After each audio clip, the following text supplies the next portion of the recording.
नमस्कार साथियों, स्वागत है आप सभी का मयूर ऑनलाइन क्लासेज के यूट्यूब चैनल पे।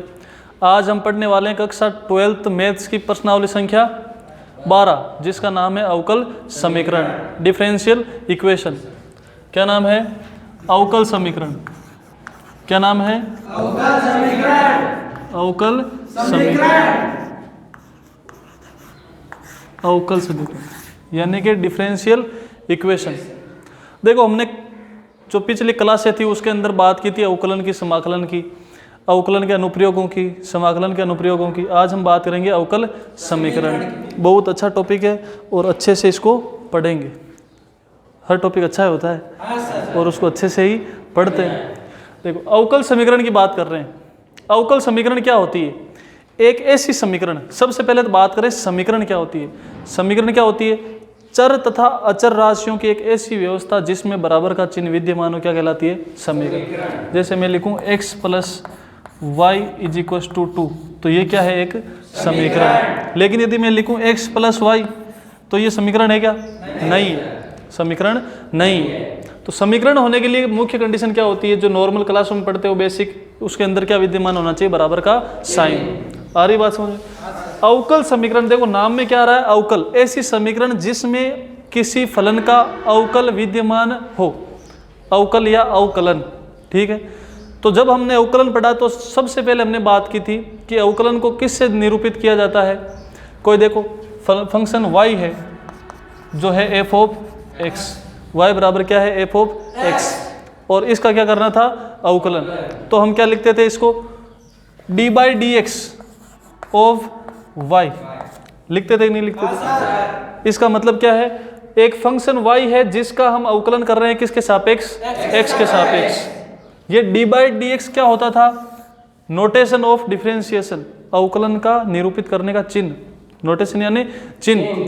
किसी भी संख्या का चिन्ह होता है कि नहीं होता है? जैसे समाकलन का चिन्ह क्या होता है? ये होता है। तो इसी प्रकार अवकलन का चिन्ह क्या है? d/dx। dx किसके? dy भी हो सकता है। यदि हम y के सापेक्ष कर रहे हैं तो क्या हो जाएगा? dy हो जाएगा। आ रही बात समझ में? तो देखो, एक फंक्शन है हमारे पास y बराबर f(x).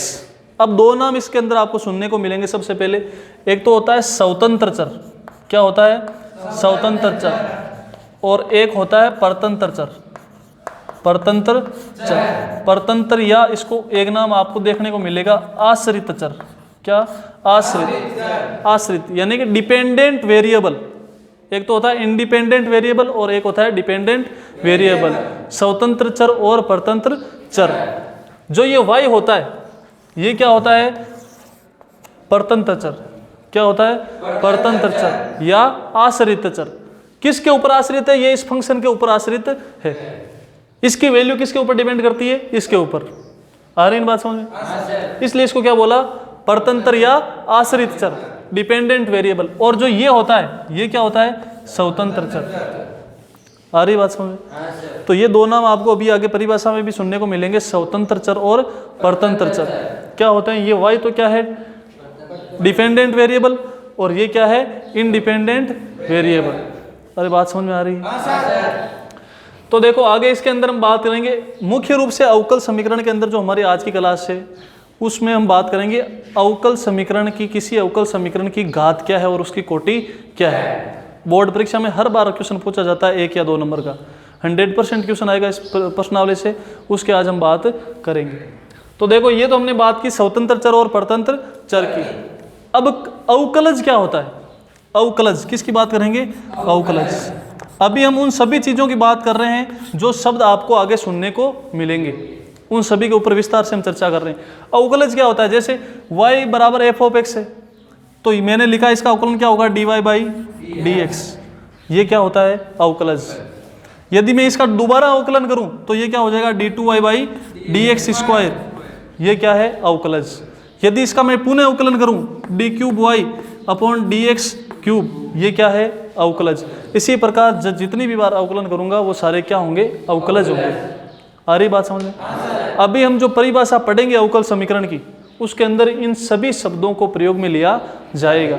इसलिए हम सारे शब्दों का अर्थ समझ रहे हैं कि स्वतंत्र चर और आश्रित चर क्या होते हैं। स्वतंत्र चर तो ये, और आश्रित चर ये। अवकलज क्या होते हैं? dy/dx, d2y/dx², dqy dx cube. इस प्रकार की व्यवस्था ये क्या कहलाती है? अवकलज। अब साधारण भाषा में परिभाषा सुनोगे, दो भाषाओं में परिभाषा पढ़ेंगे। एक तो टिपिकल लैंग्वेज जो किताब के अंदर दी हुई होगी, और एक साधारण भाषा में अवकलज समीकरण को कैसे बता सकते हैं कि अवकलज समीकरण क्या होती है या अवकल समीकरण क्या होती है, डिफरेंशियल इक्वेशन क्या होती है। आ रही बात समझ में? तो इसकी परिभाषा बताने से पहले सबसे पहले एक काम करना पड़ेगा आपको, एक काम करना पड़ेगा। और क्या काम करना पड़ेगा? सबसे पहला काम क्या करोगे? देना ही पड़ेगा। आ रही ना बात समझ? तो अवकलज समीकरण एक ऐसी समीकरण जिसके अंदर स्वतंत्र चर, परतंत्र चर और अवकलज विद्यमान हो। ऐसी समीकरण जिसमें स्वतंत्र चर, परतंत्र चर और अवकलज विद्यमान हो क्या कहलाती है? अवकल समीकरण कहलाती है, डिफरेंशियल इक्वेशन कहलाती है। लिखने की जरूरत ही नहीं पड़ेगी, अब 2-3 परिभाषाएं देखेंगे तो उनसे अपने आप समझ में आ जाएगी। आ रही बात समझ? अब देखो टिपिकल लैंग्वेज के अंदर ऐसी परिभाषा जो बुक के अंदर दी हुई है उसको मैं पढ़ के सुनाऊंगा आपको, और उसके एक एक शब्द के अर्थ के बारे में समझेंगे। देखो ध्यान से सुनना। यदि किसी समीकरण में स्वतंत्र चर x, परतंत्र चर y एवं परतंत्र चर y के अवकलज, ये किसके अवकलज है? y के अवकलज है कि नहीं है? अवकलन किसका कर रहे हैं? y का। किसके सापेक्ष? x के सापेक्ष। तो ये अवकलज किसके हुए? y के। अवकलज किसके हुए? y के। आ रही बात समझ? तो मैंने इतनी देर क्या बोला? यदि किसी समीकरण में स्वतंत्र चर x, परतंत्र चर y तथा y के अवकलज विद्यमान हो तो वो समीकरण क्या कहलाती है? अवकल समीकरण कहलाती है। आई बात समझ में? याद करने की आवश्यकता पड़ेगी क्या? रटने की आवश्यकता नहीं है। एक ऐसी समीकरण जिसके अंदर स्वतंत्र चर x, परतंत्र चर y और y के अवकलज और y क्या है? परतंत्र चर। आ रही बात समझ में? ये सारे कुछ विद्यमान हो तो वो क्या कहलाएगी? अवकल समीकरण कहलाएगी। For example dy/dx plus sin x बराबर 0। पहली बात तो ये समीकरण है कि नहीं है? dy/dx भी विद्यमान है, sin x भी विद्यमान है, तो ये किस प्रकार की समीकरण होगी? अवकल समीकरण होगी। कैसी समीकरण होगी? अवकल समीकरण होगी। आ रही बात समझ? इसके और एग्जाम्पल देख लेते हैं। d2y/dx square minus 3dy/dx plus x बराबर 0। ये भी क्या है? एक अवकल समीकरण है, क्योंकि इसमें स्वतंत्र चर, परतंत्र चर और उनके अवकलज सारे कुछ क्या है? विद्यमान है। तो ये क्या होगी? अवकलज समीकरण।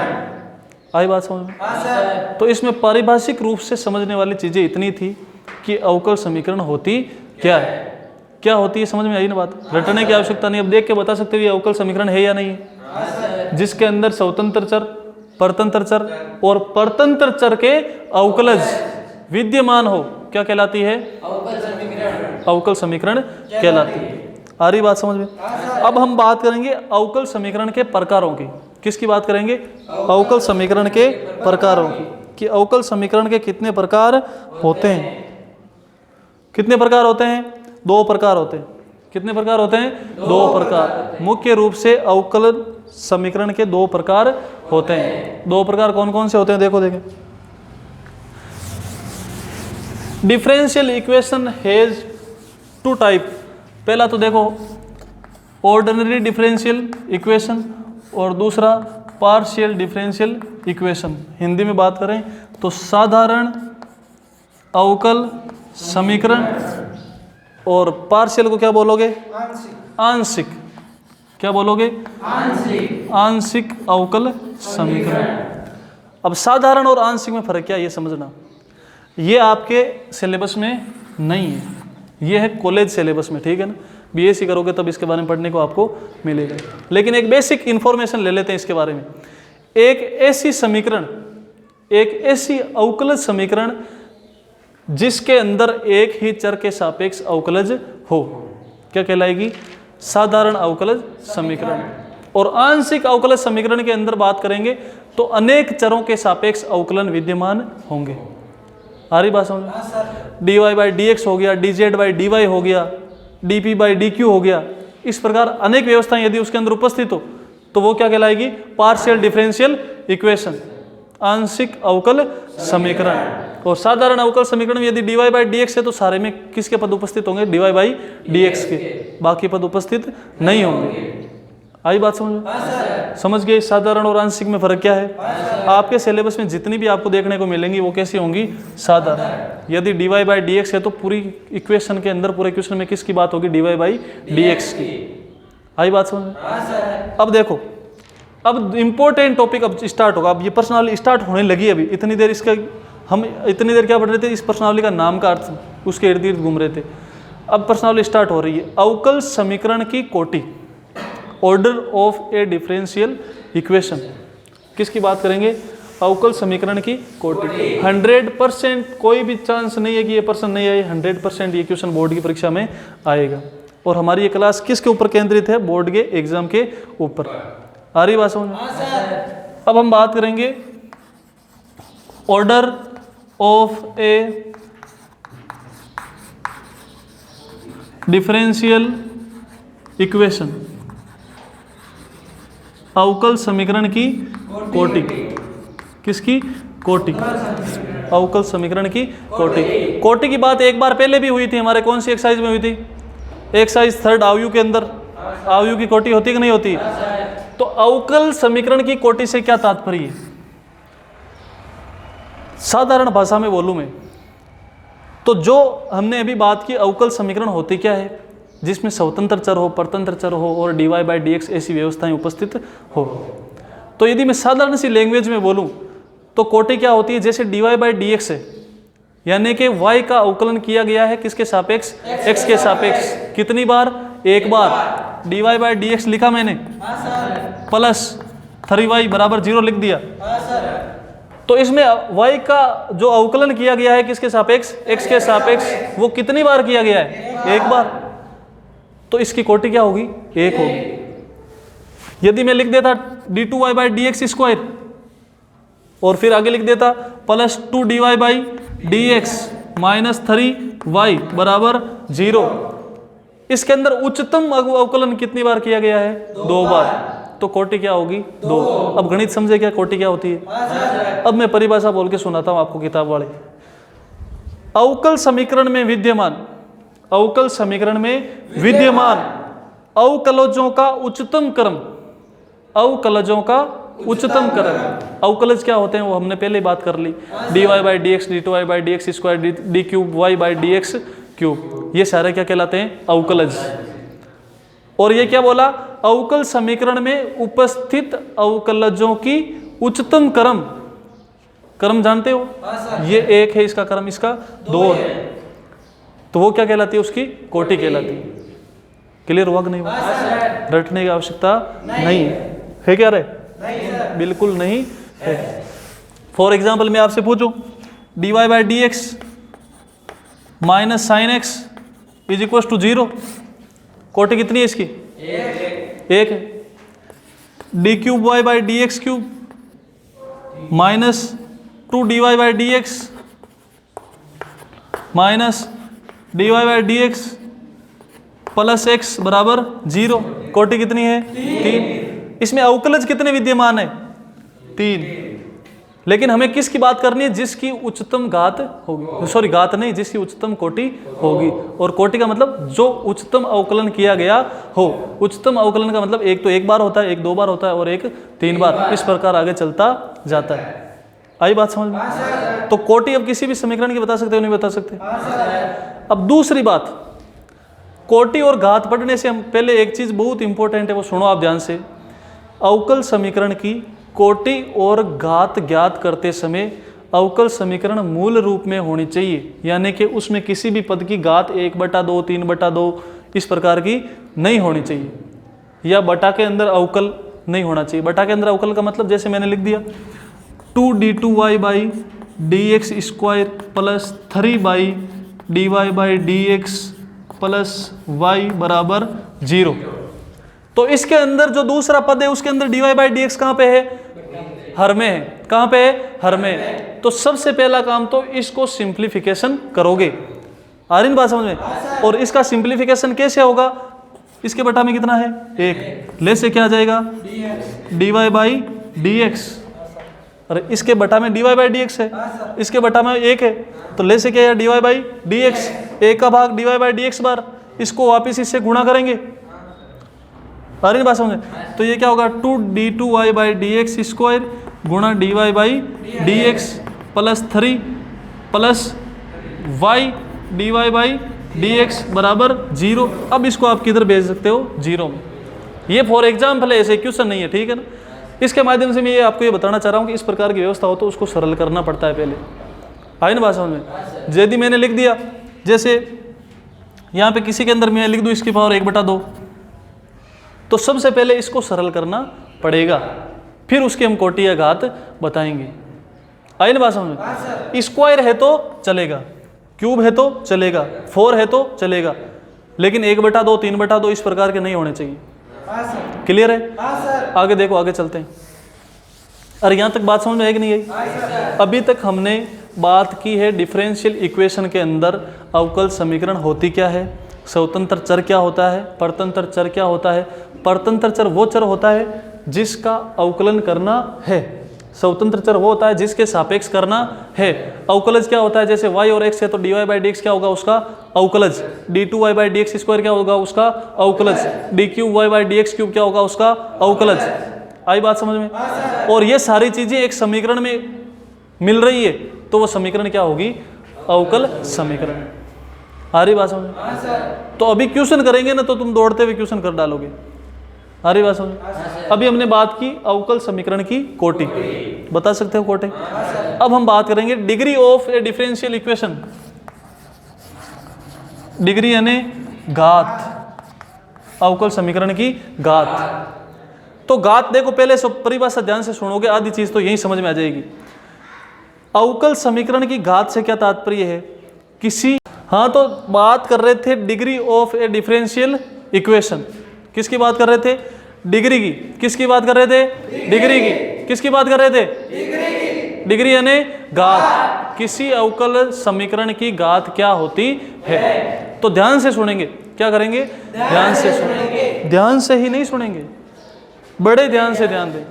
क्या करेंगे? बड़े ध्यान से देना ही पड़ेगा। तो देखो, किसी अवकल समीकरण में, किसी अवकल समीकरण में उपस्थित अवकलज, अवकलज क्या होता है? dy by D x, d2y by D x square, वो होते हैं, वो क्या बोलते हैं? अवकल। तो किसी अवकल समीकरण में उपस्थित अवकलज, और वो अवकलज कैसा? अधिकतम कोटि का। अवकलज कैसा? अधिकतम कोटि का। अधिकतम कोटि के अवकलज की जो घात होती है वो ही क्या होती है? संपूर्ण अवकलज समीकरण की घात होती है। सिंपल सी बात, एग्जाम्पल से समझोगे।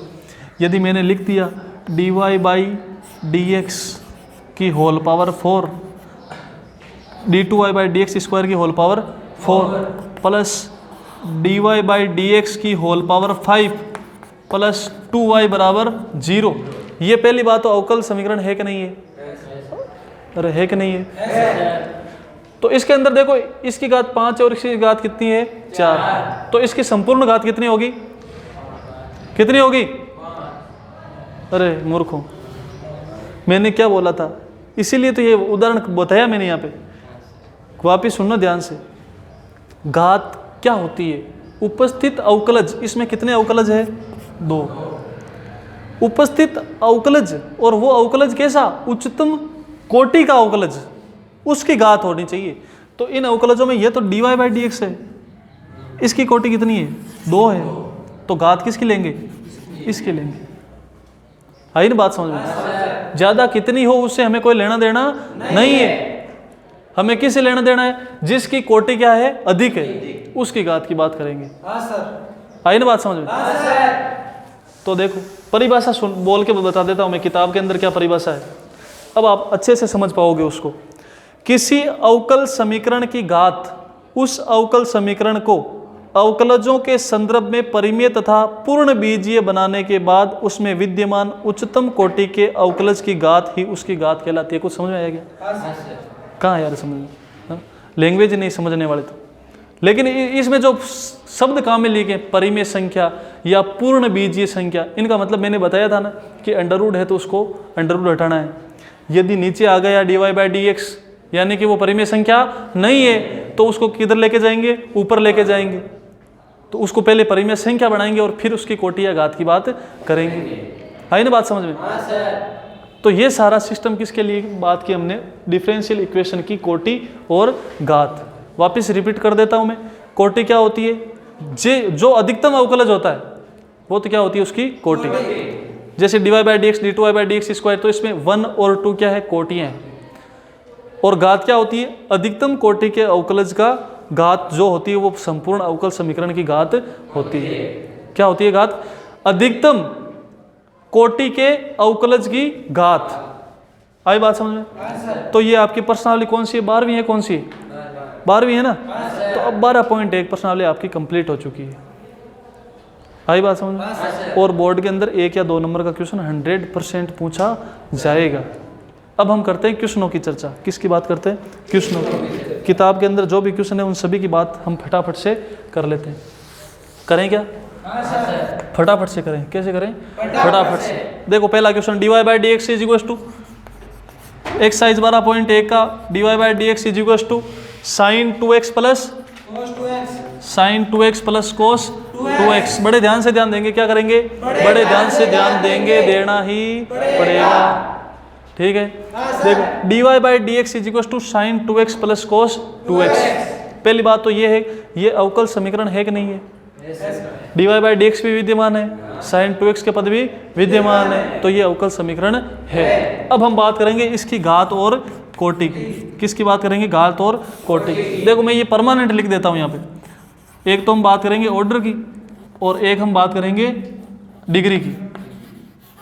आ रही बात समझ? यानी कि ऑर्डर यानी कोटि और डिग्री यानी घात। अब हम उधर क्वेश्चन लिखेंगे और उधर उन क्वेश्चनों की कोटि और घात लिखते जाएंगे। तो ये क्वेश्चन था dy/dx बराबर sin 2x plus cos 2x। Simple सा है, कहीं पे ऊपर नीचे कोई भी गड़बड़ नहीं है। तो सीधा देखो अवकलज कितनी बार किया गया है? एक बार। तो कोटि कितनी होगी? 1। घात कितनी होगी? इसकी घात कितनी है? जहाँ पे कुछ नहीं होता वहाँ पे क्या होता है? 1। तो घात कितनी हो गई? 1। हो गया क्वेश्चन? लिख दोगे दी गई अवकलज समीकरण की कोटि बराबर 1, दी गई अवकलज समीकरण की घात बराबर 1। ऐसा लिखना पड़ेगा। बोर्ड के एग्जाम में थ्योरी मैटर करती है। आई बात समझ में? दूसरा क्वेश्चन क्या है? बोलो देखे। d2y/dx स्क्वायर बराबर sin x plus cos x। बड़े ध्यान से ध्यान देंगे। इसके अंदर देखो, बताओ देखे कोटि कितनी होगी? 2 होगी ना? अवकलज कितनी बार किया गया है? 2 बार। तो कोटि हो गई 2। घात कितनी है इसकी? 1। इसकी घात तो 1 ही है ना? तो इसकी घात कितनी हो गई? 1। हो गई कि नहीं हो गई? अरे हो गई कि नहीं हो गई? होना पड़ेगा। नहीं होगी तो जाएगी कहाँ? आ रही बात समझ? Question number 3। ये 2 तो हो गए ना? और सिंपल से एक नहीं है? बिल्कुल सिंपल से है। क्वेश्चन नंबर 3 क्या बोल रहा है? d2y/dx स्क्वायर का होल स्क्वायर प्लस dy/dx बराबर 0। ठीक है, अब इसकी कोटि और घात की बात करेंगे। तो कोटि देखो, उच्चतम अवकलज कितनी बार किया गया है? 2 बार। तो कोटि 2। घात, अब जिसकी 2 कोटि है उसी की घात की बात करेंगे। यदि यहाँ पे 5 भी लिखा हुआ हो तो उससे कोई लेना देना नहीं है। आई ना बात समझ में? और इसकी घात कितनी है? 2। तो कोटि भी 2 और घात भी 2। आई बात समझ में? ये आपको नीचे 2 लाइन एक्स्ट्रा लिख के इनको लिखना है। ठीक है, अगला क्वेश्चन, dy/dx की पावर होल क्यूब 1/dy/dx बराबर 2। अच्छा क्वेश्चन है, अच्छा क्वेश्चन है। क्वेश्चन सभी अच्छे होते हैं, नजरिया होना चाहिए देखने वाले का। क्वेश्चन सभी कैसे होते हैं?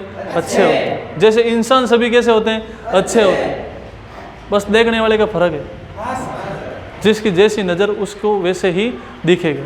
अब ये क्वेश्चन कितना अच्छा लग रहा है, देखो लग रहा है कि नहीं लग रहा है? लग रहा है कि नहीं लग रहा है?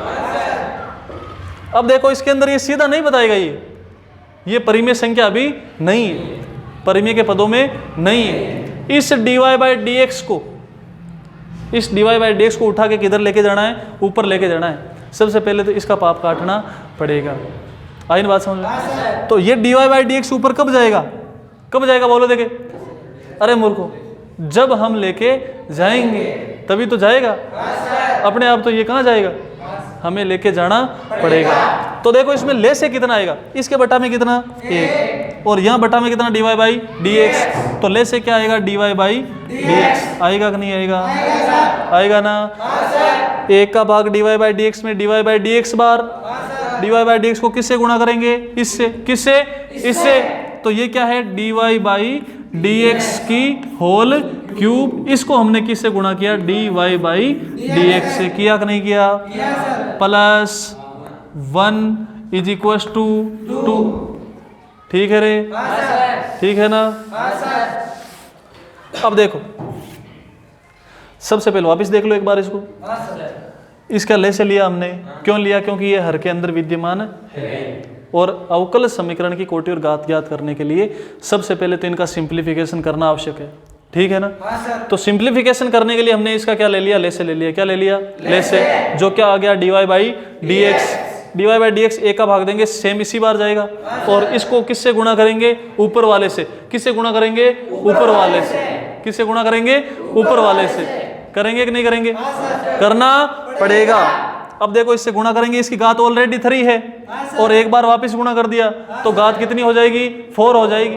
ये सेम वही व्यवस्था है। x क्यूब को x से गुणा करोगे, क्या आएगा? x की पावर 4। तो dy/dx की कोई छाप थोड़ी है।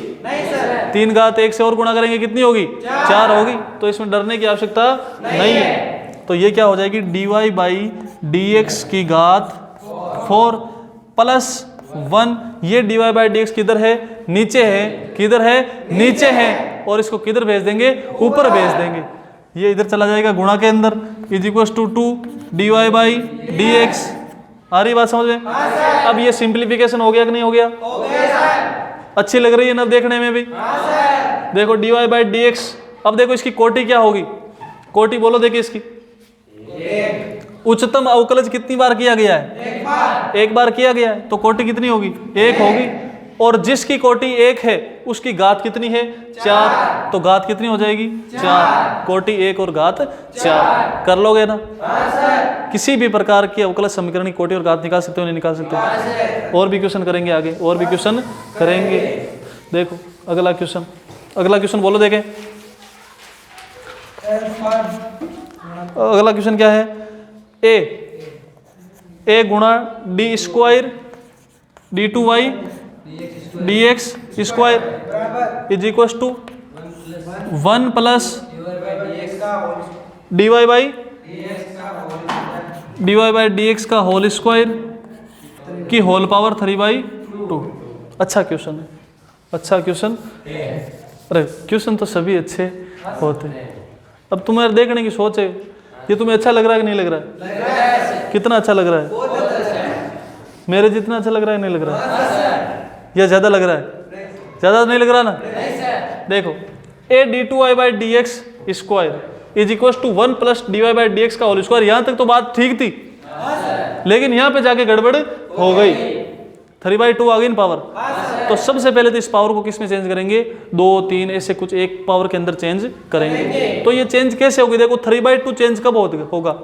जब मैं इसको किससे गुणा करूं? 2 से। तो ये 2 से 2 क्या हो जाएगी? कैंसिल। और इसकी पावर कितनी आ जाएगी? 3 आ जाएगी। कितनी आ जाएगी? 3 आ जाएगी। आई बात समझ में? तो 2 से गुणा कब करूंगा मैं इसको? ये बताओ। 2 से गुणा कब होगा? जब मैं इसका क्या कर दूं? स्क्वायर कर दूं। तो घातें आपस में क्या होती है? गुणा होती है। घातें आपस में क्या होती है? गुणा होती है। मैंने बोला दोनों तरफ क्या कर दिया? स्क्वायर। दोनों तरफ वर्ग करने, वर्ग यानी स्क्वायर। इंग्लिश आना अच्छी बात है, पर तुम हिंदी मीडियम को तुम्हें वर्ग ही लिखना पड़ेगा। आ रही बात समझ में? तो इसका स्क्वायर करो देखे, और स्क्वायर दोनों तरफ करना पड़ेगा, एक तरफ तो कुछ भी करे नहीं सकते, दोनों तरफ करना पड़ेगा। ए d2y by D x square का whole square is equal to 1 plus D Y by D x का होल स्क्वायर होल पावर 3/2, और इसका क्या है होल स्क्वायर। ठीक है ना? इसी स्टेप में कर देता हूं इसको मैं। होल स्क्वायर घातें आपस में क्या होती है गुणा, क्या होती है गुणा होती है। तो इसको मैं कैसे लिख सकता हूं 3/2 गुणा 2, 2 से 2 कैंसिल, तो इसकी घात कितनी बची 3। अब सही है, अब तसल्ली है। आ रही ना बात समझ में? अब कितनी बच गई घात 3 बच गई। अब ये 1 प्लस ए प्लस बी की होल क्यूब है, ये अंदर वाला स्क्वायर तो बाद की बात है, पहले इनका क्या है होल क्यूब। लेकिन इनको हम सरल नहीं करेंगे, सरल करना पड़ता है लेकिन यहाँ पे नहीं करेंगे। पूछो क्यों? क्योंकि देखो यहाँ पे हम बात करते हैं उच्चतम कोटि के अवकलज की, जो कि इधर स्थित है। तो घात और कोटि किससे आएगी? इससे आएगी, इसका कोई लेना देना नहीं है। ये एक बार अवकलज है और ये 2 बार है, तो बात किसकी होगी? इसकी होगी। इसको इतना ही सरल करना था और ये हो गया। 2 से 2 कैंसिल हो गया, होल पावर कितनी बची 3। अब सही है, ठीक है ना? तो सबसे पहले कहने का मतलब इस क्वेश्चन से हम क्या सीखते हैं कि इस प्रकार का क्वेश्चन आए तो सबसे पहले तो उसका सिंप्लीफिकेशन करना है। इसकी पावर 3/2 थी, तो इसको हमने किस में चेंज कर दिया 3 में। और 3 में चेंज कैसे हुई? जब इसका क्या कर दिया हमने दोनों तरफ स्क्वायर कर दिया या वर्ग कर दिया, तो 2 से 2 क्या हो गए कैंसिल, क्या बच गया 3। अब हम बात करते हैं कोटि और घात की। तो कोटि क्या होती है? अधिकतम अवकलज। तो अधिकतम अवकलज कौन सा है? d2y by D x square. 2 ही अवकलज है इसके अंदर, तो यहाँ पे तो 1 बार किया गया और यहाँ पे 2 बार किया गया।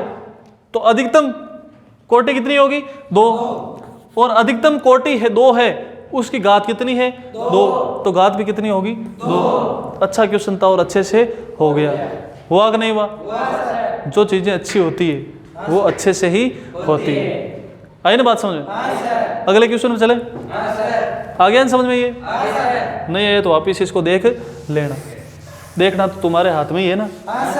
अरे देखना तो तुम्हारे हाथ में ही है। कोई चीज अच्छी लगती है तो तुम उसको बार बार देख सकते हो, नहीं देख सकते? कोई मना थोड़ी करने वाला है, तो बार बार देख सकते हो। क्वेश्चन नंबर 6 क्या बोल रहा है? कुछ ना कुछ तो बोल रहा है, अगर सुनोगे तो सुनाई देगा। x dx plus is equal to 0। देखो पढ़ना वढ़ना सब अच्छी बातें हैं, लेकिन मजा आ रहा है कि नहीं आ रहा है? मजा आना चाहिए, पढ़ाई तो होती रहती है। आ रही ना बात समझ? x dx is equal to minus y d y. सबसे पहले तो मुझे यहाँ पे dy बाई डी एक्स बनाना है, तभी कोटि और घात होगी। आ रही बात समझ में? ये दोनों अलग अलग पढ़े, इन पहले तो इनको साथ लाना है, फिर करेंगे बाद की बात। तो देखो dy बात तो इधर है और dx में इधर लेके आ जाऊं, तो x बराबर क्या हो जाएगा minus y d Y by D x. होगा कि नहीं होगा? अब इस पूरे को इधर लेके आ जाता हूं, तो ये क्या हो जाएगा x माइनस इधर आएगा तो plus y d Y by D x बराबर 0। उधर से तो सब कुछ हम इधर लेके आ गए, अब क्या बचेगा 0। क्लियर है रे? अब ये डिफरेंशियल इक्वेशन बन गई कि नहीं बन गई? इसमें उपस्थित अवकलज की कोटि क्या है? कितनी बार अवकलन हुआ है? 1 बार। और जिसकी एक कोटि है उसकी घात कितनी है? 1। कोटि भी 1, घात भी 1, कोटि भी 1, घात भी 1, सब कुछ 1। आ रही बात समझ? अगले क्वेश्चन पे चलें? चलेंगे? अरे पक्की बात है? क्या बोल रहा है अगला क्वेश्चन? कुछ तो बोल रहा है। हाँ कुछ तो बोल रहा है, पर क्या बोल रहा है? d2y by D x square, d2y by D x square की whole power 3 plus y d Y by D x का होल स्क्वायर और y की power 5 is equal to 0। y की power 5 is equal to 0। Clear है? करते हैं इसको। ये तो सिंपल सा है। कोई लफड़ा नहीं है इसके अंदर, तो सब अपनी अपनी जगह आराम से पढ़े बेचारे, क्या हो रहे हैं। देखो d2y/dx², कोटि की बात करते हैं तो अधिकतम अवकलज कितनी बार हुआ है? 2 बार। कोटि 2, और जिसकी कोटि 2 उसकी घात कितनी? 3। क्वेश्चन सोल्व हो गया। इसको होना ही पड़ेगा, अगर हम करेंगे तो होना ही पड़ेगा, नहीं होगा तो जाएगा। आ रही बात समझ? अगले क्वेश्चन में चले। इतने सिंपल क्वेश्चन है, इतने सिंपल क्वेश्चन है, ये तो पूरी किताब ही सिंपल है। पूरी किताब पढ़ ली, कुछ कठिन दिखाई दिया क्या तुम्हें? कटे दोहराई हुई था ना? कटे दोहराई हो नहीं। अगला क्वेश्चन देखो, बोलो देखो। x dy/dx plus 3 upon dy/dx plus y² बराबर y²। अभी कोई जी उठाना कौन है? कहीं प्लस बोले कहीं बराबर बोले, हाँ ये कोई जी उठाना की न कहते कि दिमाग में चाले, ये कोई जीव अटे कौन? आई बात समझ? तो जीव ना अटे रखो, कट रखो, अटे। x dy/dx plus 3 upon dy/dx is equal to y²। तो ये देखो इसके अंदर गड़बड़ हो रही है, कुछ तो हो रही कि नहीं हो रही? ये बटा के अंदर है, तो इसको तो पहले किधर भेजना पड़ेगा? ऊपर भेजना, ऊपर भेज दें उधर। ये जो नीचे है उसको किधर भेज दो? ऊपर भेज दो, और ऊपर जाने के बाद में सब का क्या हो जाते हैं? आराम सोरा आ जाओ सबके, ठीक है ना? तो इसको किधर भेज देते हैं? ऊपर भेज देते हैं। और ऊपर भेजने के लिए क्या करना पड़ेगा? इसका लेस लेना पड़ेगा, dy/dx। एक का भाग इसमें एक का भाग इसमें इतनी बार, कितनी बार? इतनी बार, और इतनी कितनी बार? dy/dx बार, और इसको ऊपर वाले से गुणा करना पड़ेगा। तो लेस से कितना आया? dy/dx, फिर dy/dx में एक का भाग dy/dx बार, इसको ऊपर वाले से क्या करेंगे? गुणा। तो ये क्या हो जाएगा? x गुणा dy/dx, तो पहले से ही है ऊपर, और इसको वापस dy/dx से गुणा करेंगे तो इसका क्या हो जाएगा? स्क्वायर। भाई जैसे x मान लो, x पहले से ही है, x को x से गुणा करोगे तो x² होगा कि नहीं होगा? प्लस इसका भाग इसमें एक बार, एक को 3 से गुणा करोगे 3 इज इक्वल टू y²। अब ये dy/dx भाग में, इसको किधर भेज देते हैं? गुणा में। ये इधर जाएगा तो गुणा में हो जाएगा, dy/dx। अब ये सिंपल सी एक डिफरेंशियल इक्वेशन बन गई कि नहीं बन गई? अब इसमें अधिकतम अवकलज कितनी बार हुआ है? कितनी बार हुआ है? एक बार। इतना सोचने की आवश्यकता कहाँ पड़ रही है? कितनी बार हुआ है? एक बार। और इसकी अधिकतम घात कितनी है? 2। कोटि 1 और घात 2, कोटि 1 और घात 2। अगला क्वेश्चन बोलो, देखें कर लोगे ये? अगला क्वेश्चन हो गए? एग्जाम्पल भी होंगे इसके, एग्जाम्पल होंगे तो बोलो देखे फटाफट से। पहला एग्जाम्पल बोलो, dy/dx माइनस cos x बराबर 0। सिंपल सी है। कोटि कितनी होगी? dy/dx, अरे इधर देखो कितनी होगी कोटि? 1 होगी, और इसकी घात कितनी है? 1 होगी। कितनी होगी? 1 होगी। घात कितनी होगी? 1 होगी। दूसरा देखो एग्जाम्पल, दूसरा एग्जाम्पल बोलो, d2y/dx² plus dy/dx plus y बराबर e⁻x। अधिकतम बार अवकलन कितनी बार? 2 बार। कोटि 2, और 2 की बार अवकलन हुआ, उसकी पावर कितनी है? 1, घात 1। क्लियर है? कर लोगे? कोई कठिनाई नहीं। अगला एग्जाम्पल बोलो, d2y/dx² प्लस x dy/dx की होल पावर 4 बराबर cos x। बड़े ध्यान से ध्यान देंगे, क्या करेंगे? बड़े ध्यान से ध्यान देंगे, देना ही पड़ेगा। अधिकतम अवकलज कितनी बार? 2 बार। तो कोटि 2, और 2 कोटि है तब घात कितनी है? 1। 4 मत लिख देना, इसका कोई लेना देना नहीं है, क्योंकि इसका अवकलन कितनी बार हुआ है? 1 बार। तो इसके पहले प्रायोरिटी किसको मिलेगी? इसको, ठीक है? तो कोटि हो गई 2 और घात हो गई 1। अगला क्वेश्चन बोलो, y बराबर x dy/dx plus a square by d Y by D x. यही क्वेश्चन है। तो ऐसे क्वेश्चन तो हम कर चुके हैं, कोई नया थोड़ी है। इसके बटा में एक ले से कितना आएगा, d Y by D x, एक का भाग d Y by D x बार, और d Y by D x को इससे गुणा करेंगे तो क्या होगा, x d Y by D x का whole square plus a square बराबर वाई है। इसको गुणा में लेके आ जाते हैं इधर वाई के, तो गुणा में आ गया d Y by D x. ठीक है रे। अब ये सिंपल सी बन गई कि नहीं बन गई? कोटि कितनी, घात कितनी, कर लोगे, कर लोगे, पक्की बात। तो इस प्रकार आप किसी भी अवकल समीकरण की कोटि और घात ज्ञात कर सकते हो। जो पाठ्य पुस्तक की प्रश्नावली थी उसके सारे क्वेश्चन हमने कर लिए। आप अच्छी तरीके से इसको वापस देखें, पढ़ें, मिलाएं और आगे बढ़ें। आ रही बात समझ में? अगली बात करेंगे हम अगली क्लास में।